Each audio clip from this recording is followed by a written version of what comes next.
Bueno, pues entonces vamos a hablar en el curso de Historia Universal de la Europa del siglo XVIII. ¿Mm? Europa, pues, en este siglo va a haber pues la presencia de reyes en España, en Francia, en Inglaterra, en Austria, Hungría, en fin, va a haber la presencia de reyes, quien va a ser la persona que ejerce todo el poder en la nación. Muy diferente pues a lo que hoy sucede, ¿no? Hoy en día hay países en Europa donde hay reyes, pero no ejercen todo el poder. ¿Mm? Y ya sabemos por qué. Porque saben que si algo hacen mal, de alguna otra manera, les puede esperar también la guillotina, como la que se aplicó en Francia. Muy bien. Muy bien, estos son los lineamientos. Ya todos han ingresado colocando su nombre y apellido. Ahora sí les pido que presten mucha atención para que ustedes comenten, participen, en fin. Mijail Matos va a entrar a clases. Muy bien. La clase que hoy vamos a hablar busca pues en usted entender cómo es que se forman los nuevos imperios. El poder absoluto que tenían los reyes, cómo reacciona la sociedad ante este tipo de gobierno y el inicio de nuevos pensamientos en Europa, que son los que van a dirigir al pueblo estos pensamientos. Y también las grandes revoluciones en el mundo que trajeron como consecuencia pues estos nuevos pensamientos. Nosotros habíamos hablado pues en la clase anterior que ante el descubrimiento de América, América pues es descubierto por Cristóbal Colón, quien tuvo el apoyo de los reyes de España, la reina Isabel de España, pero va a suceder también pues que esto va a generar en Portugal, un país vecino también de España, va a generar también una envidia hacia España. Es decir, se va a formar una discordia entre ambos países, un celo de ser mejor uno del otro. Pero en este conflicto, España es quien supera a su rival, porque España pues logra descubrir un continente. Portugal pues había descubierto nuevas tierras, un nuevo camino hacia la India por África, pero España pues lo había superado, perdón, descubriendo un nuevo continente.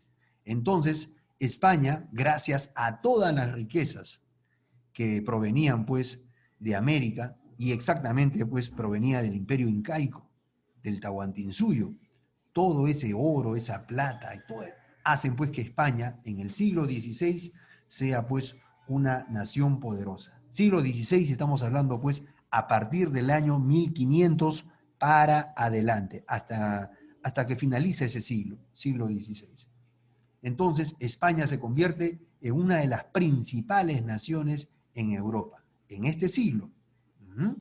Pero lamentablemente todas las personas pues se dedican al comercio, muchos españoles van a querer venir a América, en fin, en búsqueda de riquezas.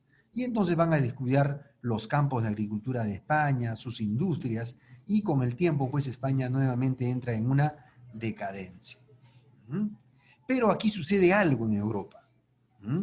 Entonces, los reyes no van a querer perder sus propiedades, van a querer permanecer en el poder por mucho más tiempo. Ellos van a querer que sus hijos sean quienes les sucedan en el cargo y su familia llegada a ellos, pues, sean las personas quienes ocupen los cargos más importantes, como ministros, como cónsul, como embajadores. Es decir, todas las personas allegadas a los reyes buscan pues ese privilegio y no lo quieren perder. Entonces, eso va a suceder en Europa. Los reyes pues se vuelven ambiciosos, van a querer permanecer en el poder. Eso sucede a partir pues del siglo XVI para adelante. Entonces, en Europa se va a producir lo siguiente. Se van a formar los estados modernos. ¿Mm? Va a haber diferentes cambios en toda Europa, especialmente pues en España, en Portugal, en Francia, en Inglaterra, en Austria-Hungría. Aquí esta imagen, por ejemplo, nos muestra, esta es la imagen, un cuadro, el rey junto con su familia, con sus príncipes, en el poder. Ahora ellos pues van a querer formar un Estado, van a cuidar sus fronteras, quiere decir, no van a permitir pues que otras naciones vecinas les quiten sus territorios, sus pueblos, no, van a cuidar sus fronteras. Se van a ir formando pues las grandes potencias en Europa. ¿Mm? Entonces, y asimismo también, en un primer momento, los pueblos se sienten identificados con sus reyes. Los pueblos son los que eligieron en un primer momento que haya reyes, que haya una reina, que haya príncipes, y que sean ellos los hombres quienes dirijan a su nación. Entonces, ellos pues eran las personas con más conocimientos, provenían pues de las altas familias y ellos pues son los que van a querer permanecer en el poder. Uno de los, personajes más importantes en el siglo XVII, por ejemplo, y ya estamos hablando a partir del año 1600, es este señor, Luis XIV, de Francia. Entonces, él se da cuenta, pues, que ¿no? Tiene el control, tiene el poder, tiene también, en un primer momento, el aprecio del pueblo, ¿m? Y, pues, de alguna u otra manera se va sintiendo importante, poderoso. Y es más, hasta se creían, pues, estos hombres de alguna u otra manera fueron dañando también su propio pensamiento, su conducta, tanto así que ellos se decían, el Estado soy yo, mi palabra es la ley, lo que yo diga, eso se tiene que hacer. Nadie puede estar en contra de lo que yo digo. A ese extremo comenzaban a llegar ya los grandes reyes en Europa, y específicamente este señor. ¿En dónde? En Francia. ¿Mm?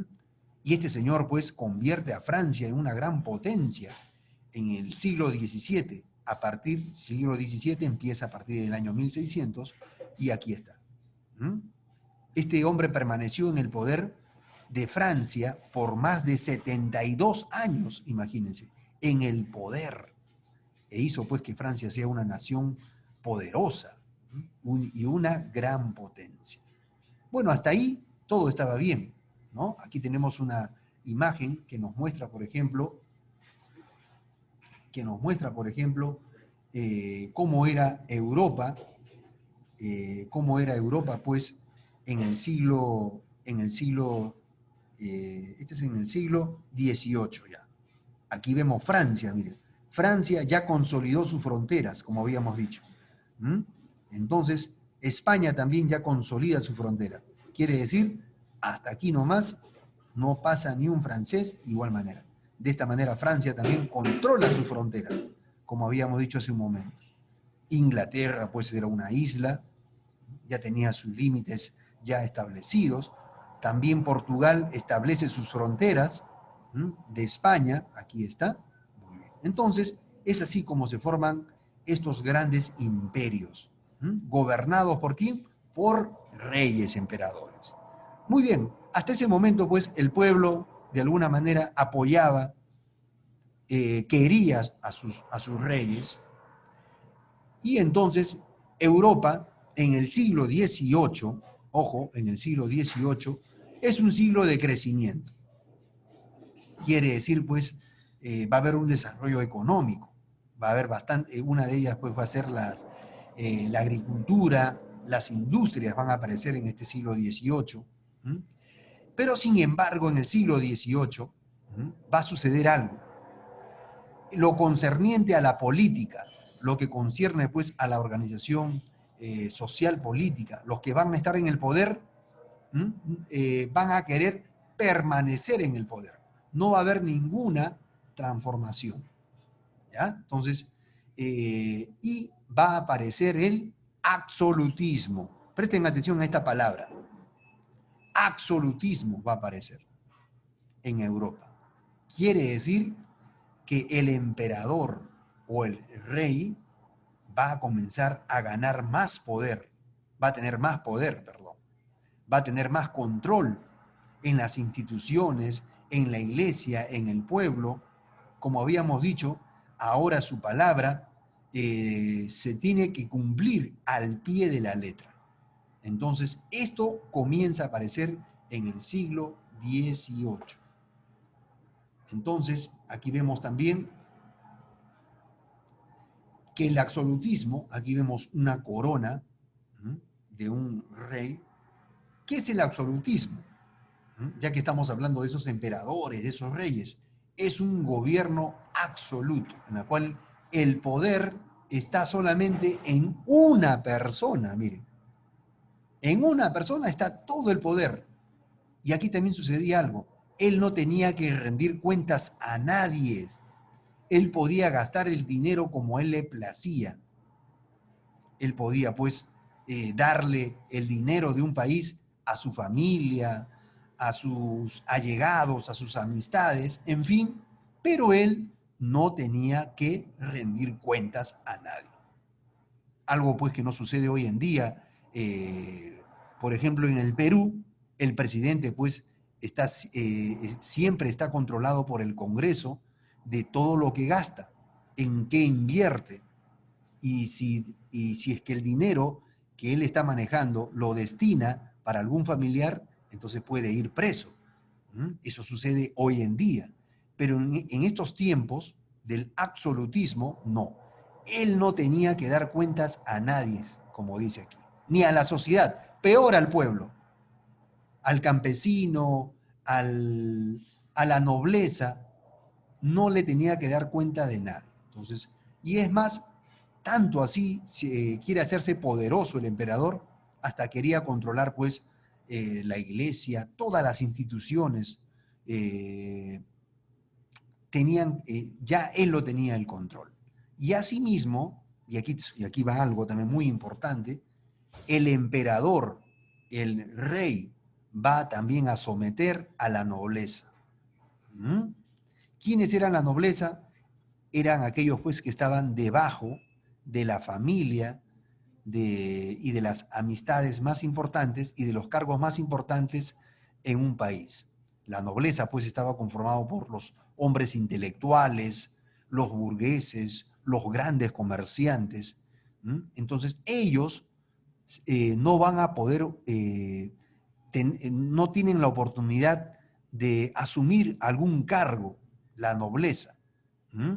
Cargos como, por ejemplo, ¿no?, de ministros, de gobernadores, no van a poder asumir esos cargos. El rey le va a decir, por si acaso, esos cargos no te los voy a dar a ti. No me importa que tú seas ingeniero, no me importa que tú seas un gran intelectual, que tú seas un gran poeta, no. Para ti no es. Todos los cargos son para mis amistades más cercanas y a la persona que yo creo conveniente. Entonces, eso iba generando disgusto ya en la sociedad. Aquí vemos esta corona, ¿no? Entonces, la monarquía absoluta de esos tiempos era una monarquía antidemocrática. Quiere decir que el pueblo ahora ya no tenía, pues, ni voz ni voto. No podía decir nada. El campesino, el agricultor, nacía campesino, moría campesino. Nacía comerciante, moría como comerciante. No podía dar ningún comentario, ninguna crítica al monarca. Y es más, no podía ni siquiera en el futuro asumir un cargo. Es más, tampoco no podía ni tener la oportunidad de estudiar, de dejar de ser analfabeto, que era algo que comenzó a presentarse en Europa en el siglo XVIII. Habían muchos analfabetos. Muy bien. Entonces, el monarca se convierte como un dictador, como un jefe de Estado.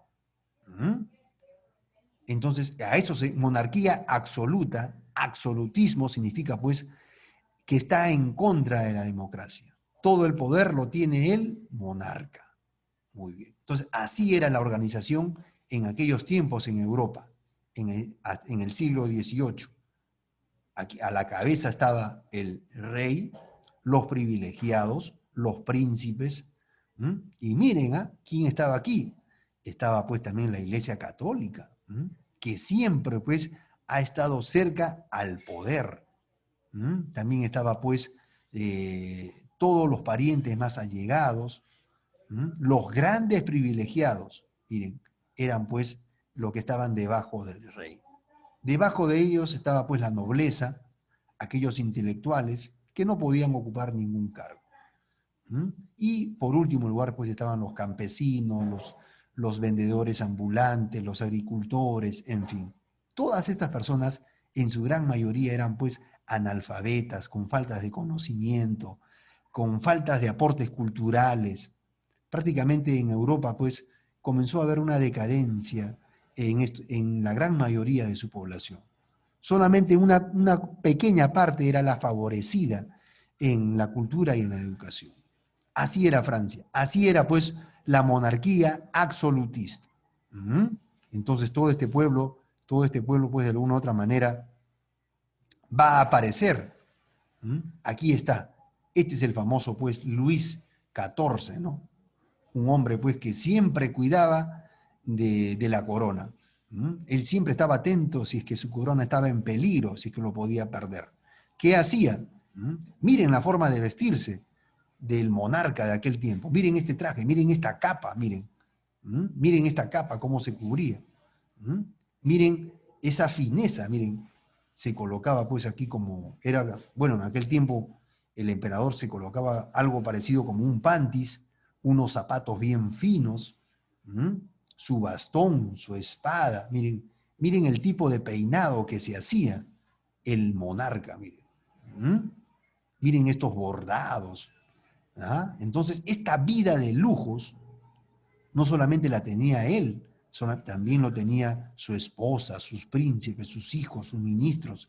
Quiere decir, para llevar esta vida de lujo, pues muchas veces se gastaba grandes cantidades de dinero.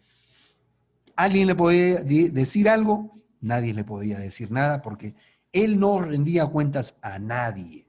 Y es más, le gustaba hacer grandes fiestas, fiestas donde había pues champán, en grandes salones con música.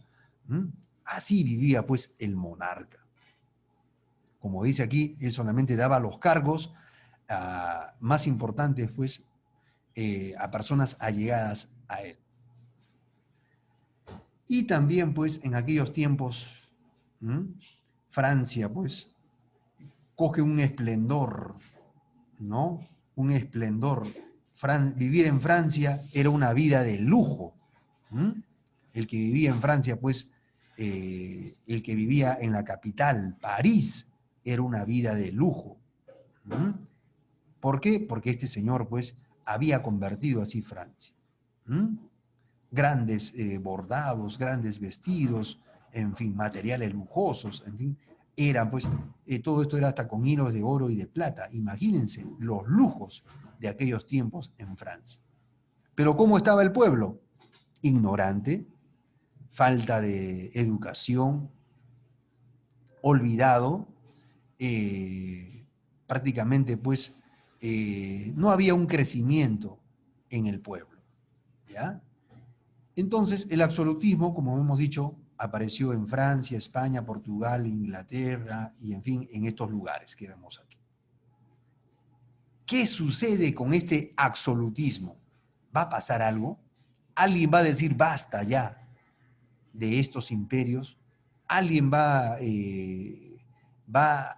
a generar un pensamiento nuevo? Pues claro que sí, van a haber pensamientos nuevos en Francia. Y uno de ellos, pues, es, en este caso, pues, va a aparecer, más que nada, va a tener que suceder algo. Pero ojo, aquí hay un dato muy importante. En el siglo XVIII, ¿Mm? La población en Europa va a crecer de una manera rápida. No se olviden, va a haber un crecimiento de la población. Aquí está. Y va a haber un descenso en la mortalidad. Van a haber más nacimientos y menos casos de fallecimientos. Pero un detalle, el 80% de los europeos eran iletrados, no sabían leer ni escribir, eran analfabetos. Es más, tampoco no tenían conocimientos de nada, porque no sabían pues leer ni escribir. Pero sí en Europa comenzó a haber cambios en la agricultura, en la industria y en el comercio, específicamente en Inglaterra. Ahí va a haber cambios. ¿Mm? Entonces todo eso también va a generar una preocupación en los pueblos de Francia, España y Portugal. ¿Por qué Inglaterra está comenzando a crecer y por qué nosotros no?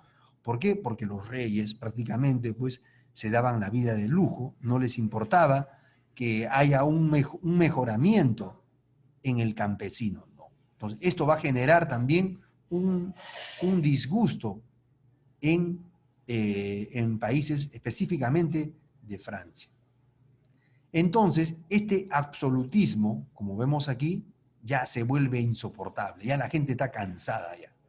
La gente dice, la reina María Antonieta, uy, se gasta dinero en vestidos, en vestir a sus hijos, para viajando de un lugar a otro lugar, y se dice también que hasta engañaba a su marido.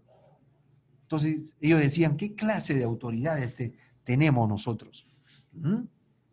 Entonces, quien va a dirigir nuevas ideas va a ser la burguesía, quiere decir aquellos grandes intelectuales que no podían ocupar cargos importantes, van a difundir nuevas ideas. A este periodo se le llama siglo de las luces, quiere decir que van a aparecer pensamientos, ideas en todo el país que van a impartir lo siguiente, van a decir, estos grandes intelectuales que aparecen van a decir, queremos que se acabe la ignorancia y el analfabetismo.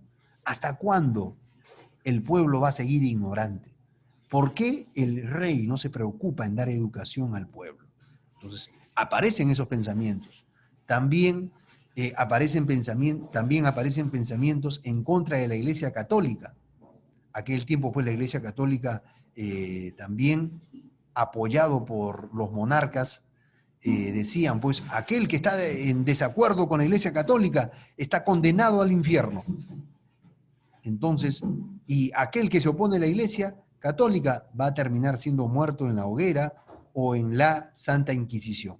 Entonces, estos intelectuales dicen, eso es mentira. La Iglesia Católica no es la única. La que da la salvación no es la Iglesia, no es Roma, sino es Jesús. Entonces, esos pensamientos comienzan a difundirse en Francia, en Europa. Quieren acabar ya con esta superstición de que solamente el católico romano es el único quien alcanza la salvación. Asimismo, también quieren acabar con la tiranía, quieren también luchar contra ese tipo de gobierno, el absolutismo, ¿ya? Y también con la nobleza también, que no hacía nada tampoco por buscar nuevos cambios. Entonces, todos estos pensamientos comienzan a surgir en todo el pueblo. Imagínense, ¿no? Que al pueblo le digan, oiga, por ti nadie se preocupa, por ti queremos cambios en nuestro país, alguien quien te brinde educación para ti, para tus hijos, para tus nietos, queremos que hayan colegios, queremos dar oportunidad también a otras religiones. ¿Por qué la Iglesia Católica se opone a la aparición de nuevas religiones? Todo eso comienza a difundirse, todos estos pensamientos se difunden en Europa y específicamente en Francia. Querían libertad de culto, como dicen, y querían también que el gobernante, el rey, no permanezca por mucho tiempo. Los gobernantes podían gobernar, los monarcas, los emperadores, tenían esa oportunidad de gobernar hasta el día de su muerte. quiere decir podían gobernar 50 años, 60 años, 70 años, imagínense. Hasta el día de su muerte ellos podían gobernar. Entonces estos pensamientos que aparecen, llamados siglo de la luz, se dicen, no, no estamos de acuerdo. Queremos que los monarcas tengan un tiempo limitado de gobierno. Entonces, pues, a estos tipos de pensamientos se le llama siglo de las luces. Y aquí vemos, pues, cómo el pueblo en aquel entonces se va a levantar.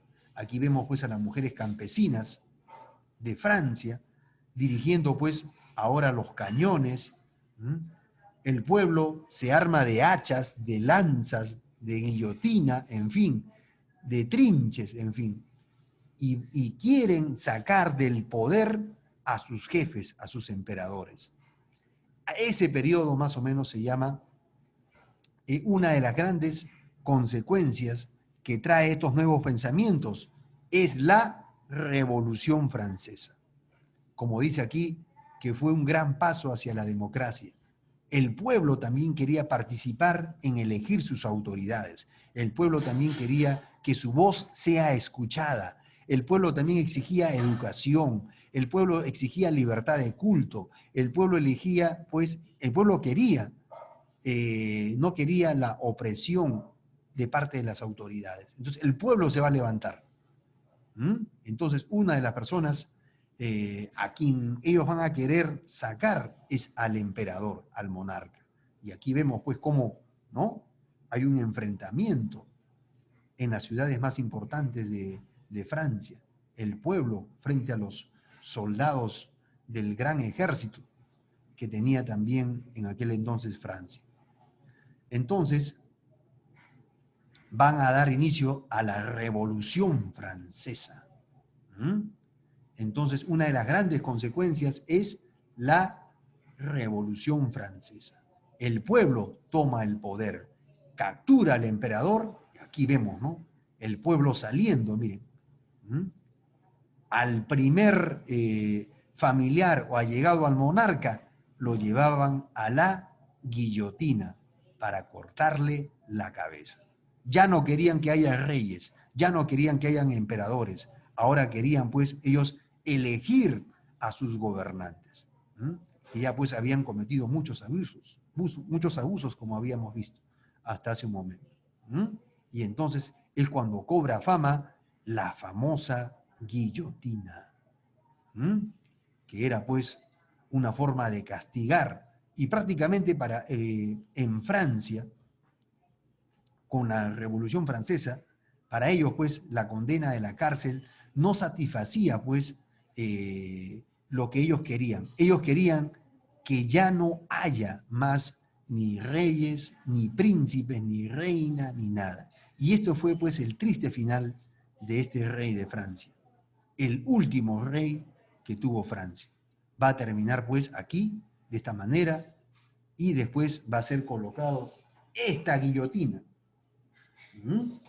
Esta guillotina va a ser colocado pues, y sabemos pues que este tipo de arma que se empleó en Francia pues era una hacha de un gran peso que cuando era soltado pues por este soldado, prácticamente la cabeza salía volando en ese momento. Este mismo trágico destino no solamente lo pasó el último rey de Francia, sino también su esposa María Antonieta. María Antonieta también corrió la misma suerte.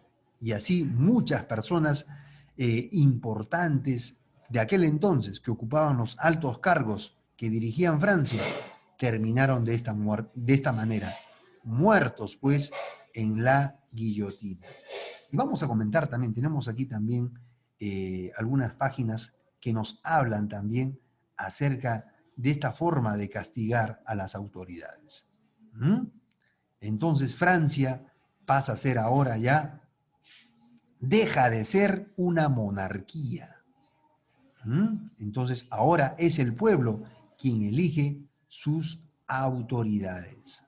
Y aquí tenemos algunas páginas también, algunos enlaces que nos hablan también de lo que aconteció en Europa, la guillotina, también nos habla también de la Revolución Francesa, que fue conducida pues, por estos grandes intelectuales que transmitieron sus pensamientos al pueblo. ¿Mm? Aquí tenemos 3 enlaces muy importantes.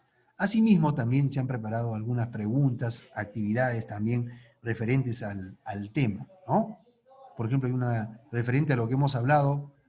¿Qué piensas del máximo poder que ejercía el rey en el siglo XVIII? ¿Cuál es tu comentario acerca de esto? ¿Estaba bien? ¿Era necesario que una sola persona tenga el poder? ¿Mm? Otra pregunta es, ¿qué tipo de monarquía crees que existe en Inglaterra, donde está pues la reina Isabel? ¿Mm? ¿Qué tipo de monarquía es? ¿Mm? Que el pueblo pues ha hecho que permanezca hasta ahora en el cargo. Muy bien. Estos son temas que vamos a comentar en la siguiente parte. Y también otras preguntas también, donde también habrá la participación de ustedes. Bueno, pues hoy hemos aprendido los grandes cambios que se han presentado en Europa durante el siglo XVIII. Espero pues que todos estos trabajos te hayan ayudado en tus conocimientos acerca de lo que sucedió en Europa y cómo esto influyó en el mundo, influenció en el mundo, mejor dicho. Bueno, aquí tenemos noticias, gráficos también que te van a ser de mucha ayuda, que vamos a investigar también en la siguiente parte. Bueno, hasta aquí esta primera parte pues,